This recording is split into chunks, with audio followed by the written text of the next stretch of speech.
The RCMP moved in on a truck convoy that's been blocking the Canada-U.S. border crossing near Coutts, Alberta for 4 days. The blockade is happening in solidarity with the anti-pandemic measures demonstration that's happening here in Ottawa. The CBC's Aaron Collins is on the ground in Alberta. Aaron, everywhere I look these days, I see trucks behind you. What's the latest? What's happening with those? Yeah, well, let me tell you about these trucks right behind us, David. These trucks weren't here about 3 hours ago. So I'll just take you back sort of from the start of our day and walk you a little bit through it. Today started with the RCMP saying enough is enough. We have to clear this road. This is one of the major commercial ports, not just for Alberta, but for Western Canada. The Coutts to Sweetgrass border crossing has a ton of traffic moving everything from beef to oil across the border every day here. So the decision was made that this road needed to be open, and that's what the RCMP intended to do. And in something that doesn't happen a whole heck of a lot, as you would know, they decided to let us come along for the ride today and have sort of a bird's eye view of this happening. And it didn't go exactly as planned. A few vehicles did leave after the RCMP asked them to, but while that was happening, a whole whack of other vehicles sort of stormed through the RCMP blockade on Highway number 4 here and reinforced this blockade. So the trucks you see directly behind me weren't here earlier today. They've actually just come today to reinforce this blockade. So while the RCMP were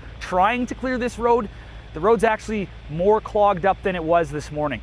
Okay, we've seen the increased police presence throughout the day. I can hear a helicopter buzzing over you. I mean, is there a sense of what more is going to be done to remove these demonstrators if that is what the RCMP is intent on doing?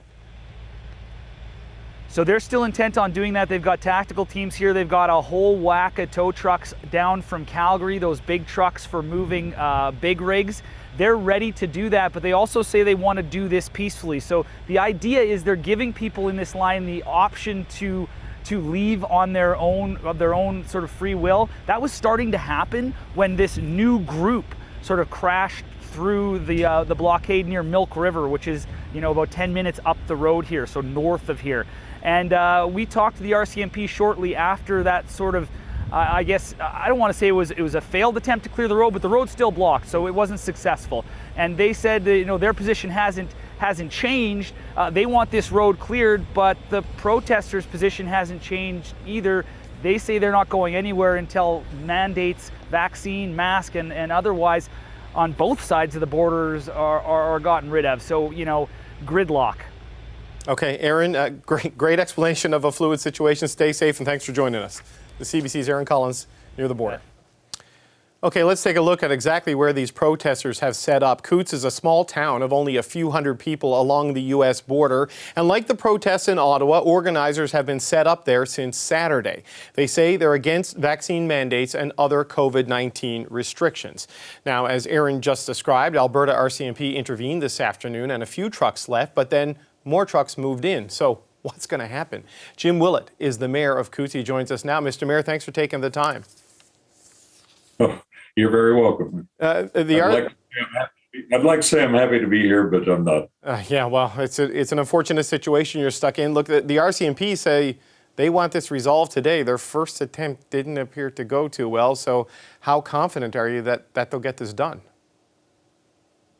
Well, I had actually my deputy mayor who used to work for CBSA for a number of years till he just retired, says you never win a battle with the government. So it's unfortunate that people have taken it to this extreme.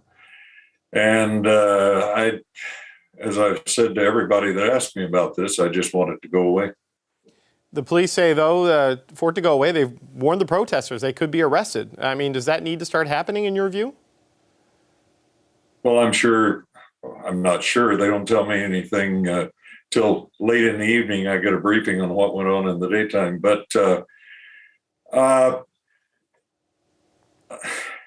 I'm sure that they're going to start doing that.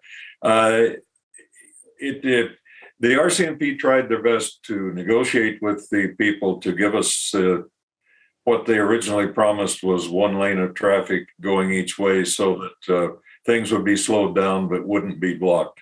And that lasted for about 2.5 hours after they got here, and they blocked everything off. So, yeah, they're going to do whatever they have to do to remedy the situation. And I wouldn't want to be one of the demonstrators. You sound exasperated. Am I right there? I mean, what's this done to your town? I'll give you an example. I got a letter today from one of my newer residents. She's a veteran of the Afghan war, and they moved here specifically because they wanted to be where it was quiet and there was no disruption and so on. She has PTSD. She's left. In order to pick up her stuff, she had to come back with an RCMP escort and take her things away. She's staying with her kids and said they're considering moving now as soon as they can, because if this is the kind of thing that happens, they don't want to live here. I've got residents, and you mentioned we've got 250 people in town. The majority of them are on the other side of 50, well, on my side of 50, and up to the age of 92. And they all are used, some of them have lived here all their lives, and they are used to the quiet and the fact that there's no disruption, that you don't have a lot of traffic, you don't have strangers roaming around. Usually if a stranger's in town, everybody in town knows it. And that's small town Alberta, and that's the way that everybody wanted to keep it. We've had the protesters coming into town has totally disrupted that and has caused a lot of stress in a lot of people's lives. You see people wandering up and down the street, you know they're strangers because small town Alberta. You see strange cars driving around. Some of them are undercover and others are protesters, but it's still, there's traffic where you never had traffic before. You have to tell the kids, watch going across the street, there's going to be traffic. It's something new for them. Kids, mentioning kids, we've got 20 kids that ride the bus every day to Milk River, 18K up the road. They didn't go to school yesterday because the bus driver was not sure that she could make the trip. They did go to school today. I'm not sure how they got home or if they are home. Our mail truck didn't run yesterday. We got mail today, and I think he got out of town. It is one thing to protest, and I've told this story time after time. I don't have any trouble with protesters. You want to protest, but when you blockade and disrupt my life to the point that I can't do what I want to do, and they'll say, well, that's why we're doing this. You know, the government's telling us that we have to do this and we don't want to do it and we want our freedoms. Well, people in the village would like their freedom back too. Are people there just irritated, Mr. Mayor, or are they afraid? Because there's a lot of anger associated with these protests. And you know, it's a small town. Like you say, you know everybody, and you know when strangers are there. Is it just an irritation and a frustration, or are they worried? The whole gamut. You've got people in town who are supporters of what's going on right now, and then you've got people who are absolutely adamant on the other side. And the example I just gave of the vet. So it's not only put stress in lives; it's actually pushing people apart. Where we're supposed to be a big community and everybody looks after everybody else. Now it's the polarization that we see in so much of modern society. You've got people on the left and people on the right, and you start, before too long, you start throwing words and saying things you didn't mean to say. And in a small community, that's very obvious. And so it puts a lot of stress on people. You know, you say you get a briefing at the end of the day, every day, from the police. I wonder if you've had contact with the protesters or the people who are organizing the blockade, and if so, what message they've said to you and what they've told you about their plans and what they intend to do.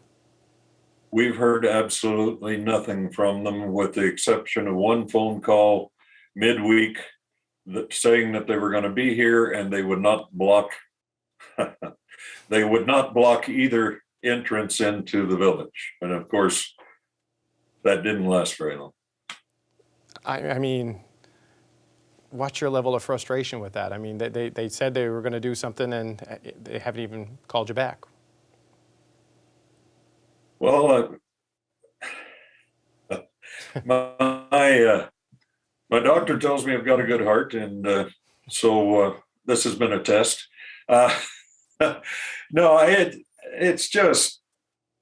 it's very frustrating. The whole concept is wrong. You're fighting. I understand the protest. I understand the thing about mandates. The federal government putting the vaccination mandate on truckers after 2 years doesn't make any sense to me. But I have to believe that they're going with the science. And then even that, if you take that mandate off, that's not going to help anyway, because the Americans still have it. And it doesn't mean as much to the US to block the Coutts border crossing as it does to the people of Alberta who are trying to make their living by shipping products across the border. Well, Mayor Jim Willett, thanks for your time and good luck. I hope your town gets through it okay. Thank you. Hi, I'm Vashi Capellos, host of Power in Politics. See more of our show by subscribing to the CBC News channel or click the link for another video.